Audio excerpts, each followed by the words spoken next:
नमस्कार विद्यार्थियों, मैं सत्येंद्र सिंह, सहायक आचार्य राजनीति विज्ञान, श्री राधेश्याम आर मोरारका राजकीय महाविद्यालय झुंझुनू। हम प्रथम प्रश्न पत्र का अध्ययन कर रहे थे। आज हम पाश्चात्य प्रतिनिधि राजनीतिक विचारकों में अरस्तु के बारे में अध्ययन करेंगे। यूनान के राजनीतिक दार्शनिक मनीषियों में सुकरात और प्लेटो के बाद अरस्तु का नाम उल्लेखनीय है। अरस्तु का जन्म 384 ईसा पूर्व मेसिडोनिया के स्टेजीरा नामक नगर में हुआ था। अरस्तु ने राज्य के संबंध में अपना सिद्धांत दिया है। इसके साथ साथ उन्होंने संविधानों का वर्गीकरण दिया है, शिक्षा का सिद्धांत दिया है, न्याय का सिद्धांत दिया है, दासता के संदर्भ में अपने विचार बताए हैं। इसी के साथ साथ नागरिकता के संदर्भ में अपने विचार बताए हैं और उन्होंने क्रांति के संदर्भ में भी अपने विचार बताए हैं। अरस्तु पाश्चात्य राजनीतिक विचारकों में एक महत्वपूर्ण राजनीतिक विचारक हैं। उन्होंने विभिन्न प्रकार की अपनी कृतियाँ, अपने ग्रंथ, अपने रचनाएं लिखी हैं। जैसे कि राजनीति पर उन्होंने लिखा है पॉलिटिक्स और द कॉन्स्टिट्यूशंस। साहित्य पर उन्होंने लिखा है एडेमस और soul, Protrepticus, poetics and rhetoric. तर्कशास्त्र और दर्शन शास्त्र पर उन्होंने लिखा है physics, de anima, the prior metaphysics, categories and interpretation. भौतिक विज्ञान पर उन्होंने लिखा है मेटेरियोलॉजी और शरीर विज्ञान पर लिखा है हिस्ट्रीज ऑफ एनिमल्स।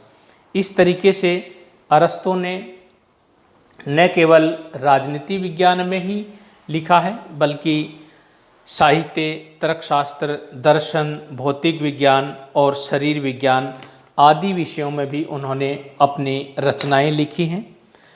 राजनीति विज्ञान के दृष्टिकोण से हम बात करें तो अरस्तु की महानतम रचना है द पॉलिटिक्स।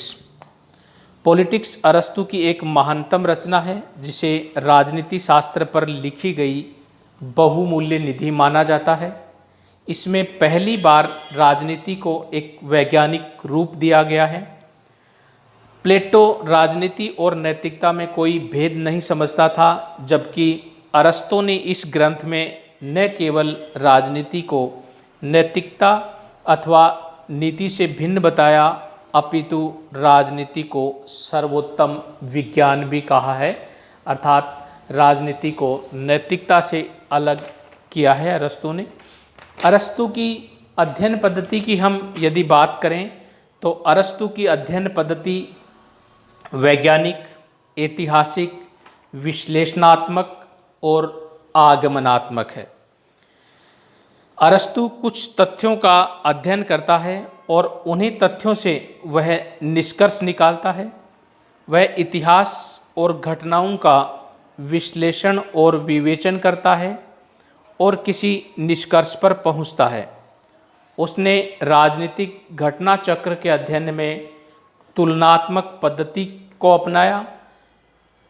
प्लेटो सामान्य से विशेष की ओर बढ़ता है जिसे निगमनात्मक पद्धति कहा जाता है, जबकि अरस्तु विशेष से सामान्य की ओर बढ़ता है जिसे कि आगमनात्मक पद्धति कहा जाता है। अर्थात अरस्तु ने आगमनात्मक पद्धति को अपनाया है जिसमें विशेष से सामान्य की ओर हम बढ़ते हैं और इस पद्धति में जो निष्कर्ष निकाले जाते हैं, पहले विशेष का अध्ययन किया जाता है और उसके बाद में एक सामान्य सिद्धांत दिया जाता है। अरस्तु को प्रथम राजनीतिक वैज्ञानिक भी माना जाता है। मैक्सी ने अरस्तु को प्रथम वैज्ञानिक विचारक कहा है। राजनीति विज्ञान को स्वतंत्र विज्ञान की गरिमा प्रदान करने का कार्य अरस्तु के द्वारा ही किया गया।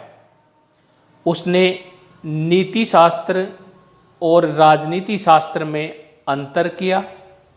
उसने राजनीति शास्त्र को उच्च कोटि का शास्त्र माना, क्योंकि यह राज्य जैसी सर्वोच्च संस्था का अध्ययन करता है।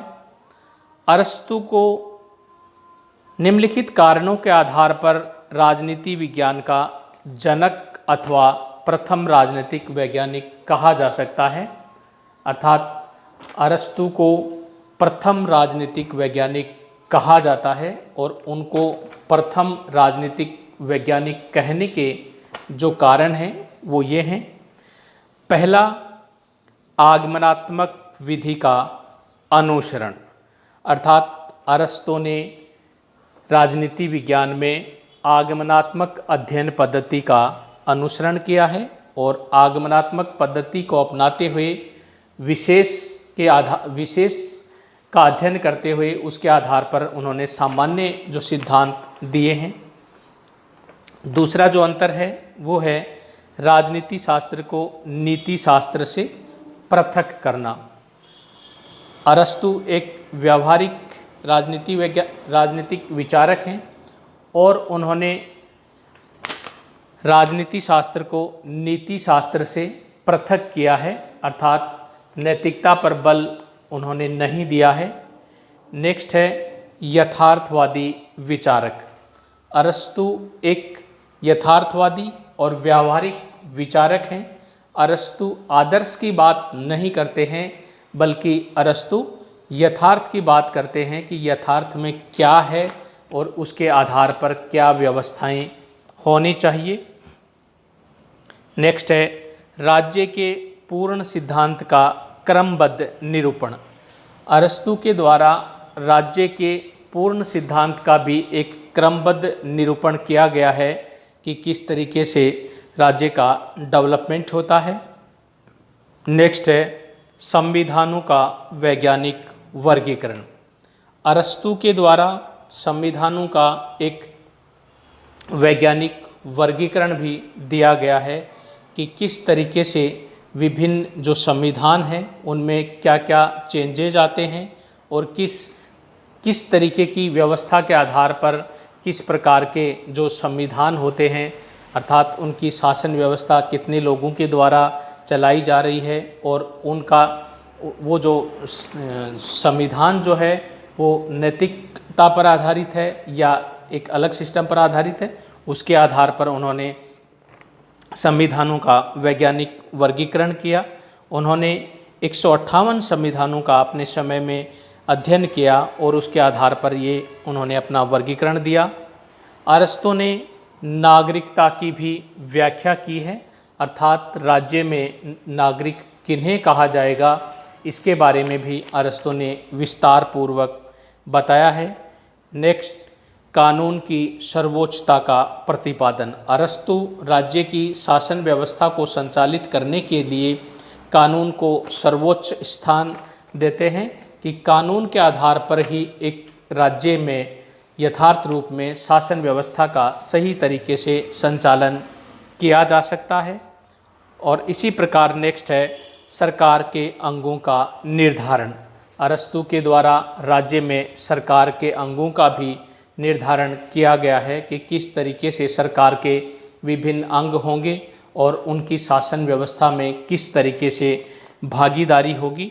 और लास्ट है राजनीति पर भौगोलिक एवं आर्थिक प्रभावों का अध्ययन, अर्थात अरस्तु ने राजनीति पर भौगोलिक और आर्थिक प्रभावों का भी अध्ययन किया है कि किस तरीके से एक राष्ट्र की जो भौगोलिक स्थिति है और जो आर्थिक स्थिति है वो वहाँ की राजनीति को प्रभावित करती है और वो किस तरीके से प्रभावित होते हैं। तो इन सब कारणों के कारण से अरस्तु को प्रथम राजनीतिक वैज्ञानिक भी कहा जाता है कि अरस्तु एक प्रथम राजनीतिक वैज्ञानिक थे जिन्होंने एक व्यवस्थित अध्ययन राजनीति विज्ञान का किया और उसके आधार पर क्रमबद्ध और व्यवस्थित सिद्धांत उन्होंने दिए राज्य के संदर्भ में। तो इस प्रकार से अरस्तु जो है वो एक महत्वपूर्ण